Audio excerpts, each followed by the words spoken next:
kufamiwa kwa boma. Ndugu yangu ako na miaka 15 aliwawa. Baba yangu mdogo ako hospitali Kerwa. Hali yake ni mbaya. Watu wametoka kwao ni wako IBD katika wako IDB katika town. Na town mwenyewe haina usalama. Citizen ya Kenya. Lakini wale huyu tunakaa kama sio citizen ya Kenya. Tunauawa kila siku. Kila siku watu tunauawa. Watu karibu 95% ya hii makaburi ni watu kuuawa na kuchukuliwa mali yao. Zaidi ya hii hatuwezi vumilia, tumevumilia ya kutosha.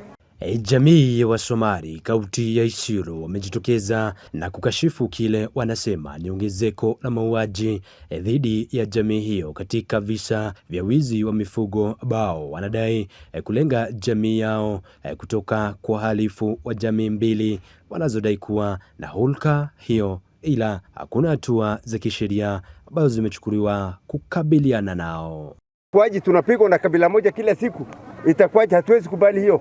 Mahali tulikuwa tunaishi ambaye ni boma yetu tumehamishwa, sasa hii hatuna mahali. Sisi ni kama refugee, hatuwezi kubali kitu kama hiyo. Tafika watoto hawaendi shule. Unaogopa usiku hatulali. Tunaogopa mchana ile tungelala, uwezi lala unaenda kutafutia watoto riziki. Usiku na mchana tunazika watu. Serikali inaona, hakuna ile inajitoa. Hapa inajaa silaha. Siku ile wa Somalia ama jamii ya nini wasema wanaenda kuvamia, inafuatwa na makifa. Wamesema haya baada ya kuhudhuria ibada ya mazishi ya Abdikadir Muhammad Hassan, kijana wa miaka 16 aliyeuawa kwa kupigwa risasi na wahalifu waliovamia eneo la LMD na kuiba mifugo. Kulingana na wakazi hao, wahalifu pia walimpiga risasi Maalim Dahir, mzee mwenye umri wa miaka 38 ambaye kwa sasa anapigania maisha yake katika hospitali moja. Muhammad Abdullahi kutoka jamii ya Somali. Kusema kweli sisi ni citizen ya Kenya, lakini wale huyu tunakaa kama sio citizen ya Kenya. Tunauawa kila siku. Kila siku watu tunauawa. Watu karibu 95% ya hii makaburi ni watu kuuawa na kuchukuliwa mali yao. Zaidi ya hii hatuwezi vumilia, tumevumilia ya kutosha. Hata tumeisha kwanza, hata hakuna kitu ya kuvumilia, tumeisha.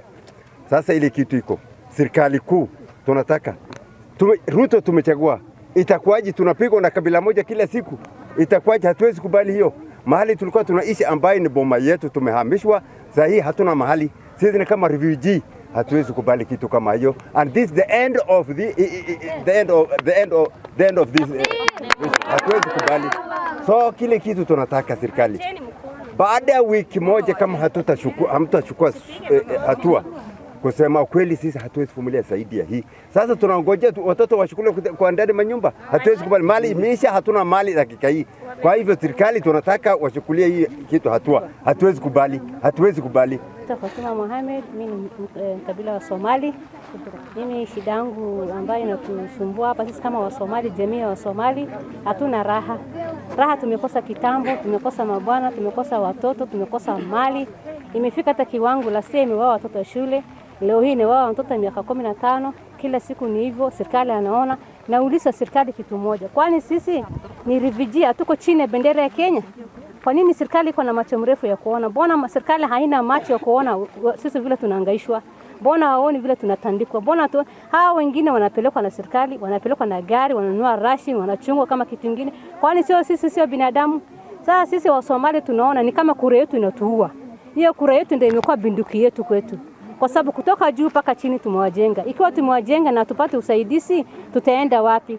Nauliza Rais Ruto, hii sio maisha ambayo sisi wa Somali tunaziishi ndani ama Waborana ama Wameru. Hii ni maisha ambayo tunakaa ndani, mahali imefika wamama watakuja kuwawa ndani ya nyumba, hatuna raha hata kidogo, hatuna amani, amani tunakosa, kila kitu tunakosa, hata ukiongea maneno yote haifiki mbali, tunaongea tu na hakuna mtu anaturushia majibu, kila siku tunatoa maspiki hivi, kila siku tunaongea hivyo na hatuoni mabadiliko yote, watu wako na binduki, sisi wa Somalia hatuna binduki. Hata jina naitwa Said Muhammad Hassan. Kwanza shukrani zote ni ya Mwenyezi Mungu. Leo sisi kama jamii ambayo ni wakaaji wa hii kaunti ya Isiolo tuko na huzuni. Sina mengi la hata kusema kwa sababu siku 3 mfululizo tulikuwa na shida mbalimbali. Leo tumezika mtoto mdogo. Juzi pia kuna kijana ambaye alipigwa mahali hiyo mtoto aliuliwa jana, na hiyo mahali ni hapa karibu, ni kilomita 3. Ni ndani ya town. Na hizo maneno mpaka saa hizi hakuna mwanasiasa yoyote ambaye amezungumzia hizo shida ambaye tuko naye. Hiyo shida yetu inaonekana inatuudhi sisi tu, hakuna mtu mwingine ambaye anazaudhi. Na pia wale wajambazi ambaye wanakuja kufamia sisi, jana walifamia mahali 4.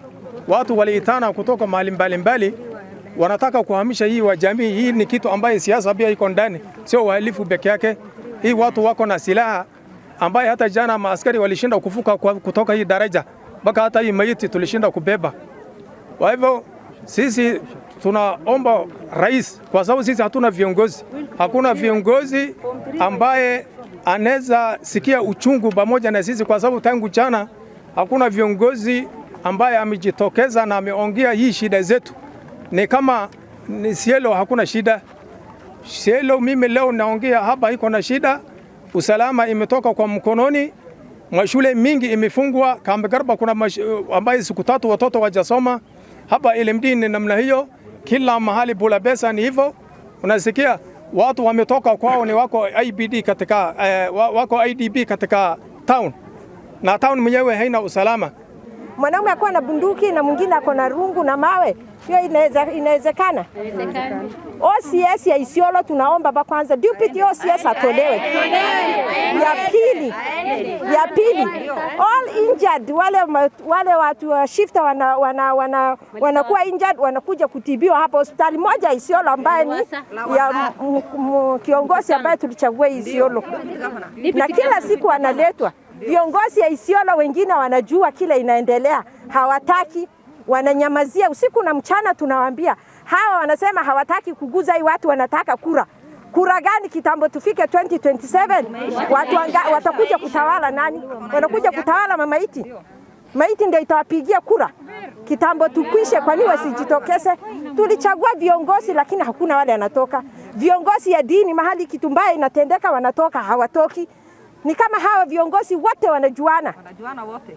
Tuliwachagua na wakaenda mshahara wanachukua pesa hawa wanakaa, sisi raia tunaumia. Saa inafika watoto hawaendi shule. Unaogopa usiku hatulali. Tunaogopa mchana ile tungelala, uwezi lala unaenda kutafutia watoto riziki.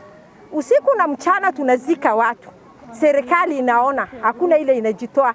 Hapa inajaa silaha. Siku ile wa Somalia ama hawa jamii ya nini wasema wanaenda kuvamia, inafuatwa na makifaru, mandege juu, chini magari, lakini yetu sasa ile inafika hakuna mtu anajitolea. Tunajiuliza sisi tuko Kenya gani na tuko nchi gani? Hatuna sheria. Kama mimi ni mzaliwa, nilizaliwa hii Isiolo. Lakini sasa hii naona ni kama mimi ni refugee. Wenye walikuja watu wanavamia watu sio watu wa Isiolo, watu kutoka Laikipia.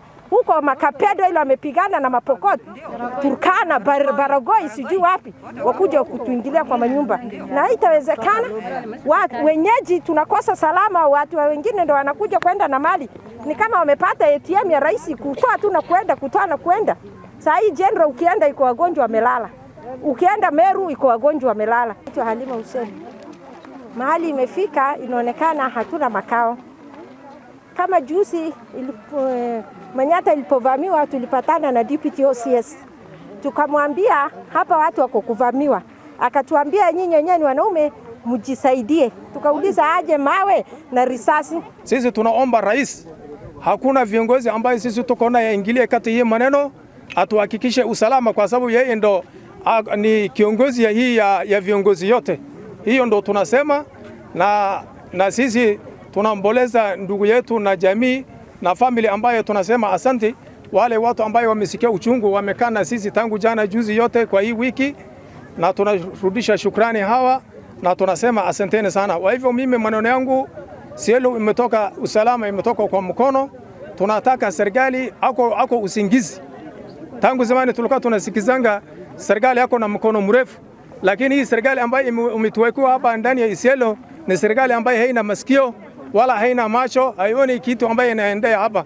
Tunataka rais aamushe hii watu ambayo wanalala kwa singizi, wafanyie kazi kwa wananchi. Kila siku tunalia hii kaburi 90% ni wale wameuawa. Tangu mali yetu yote inaenda. Mali kipita bande hii hakuna kurudishwa. Na watu hapa kifanya kidogo, iko helikopta, iko faro napiga watu. So kwa hivyo serikali naona analia bande moja, anahamisha wengine.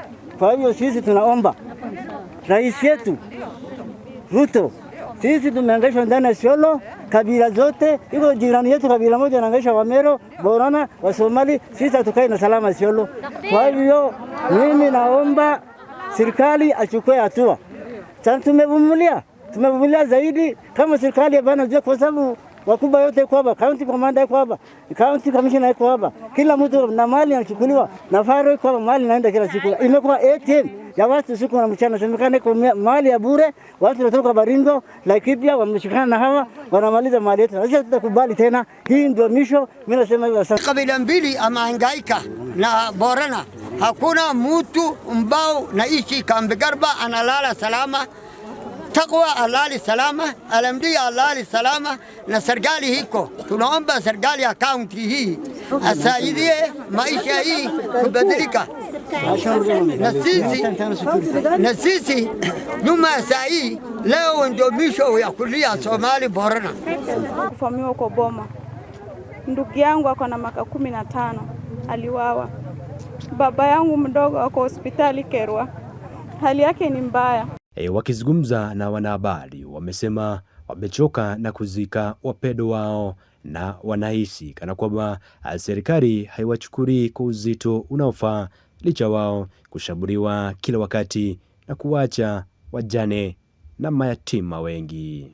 Nikiripotia Kamacho TV, itaripota 001 wa Chumbi Kamacho.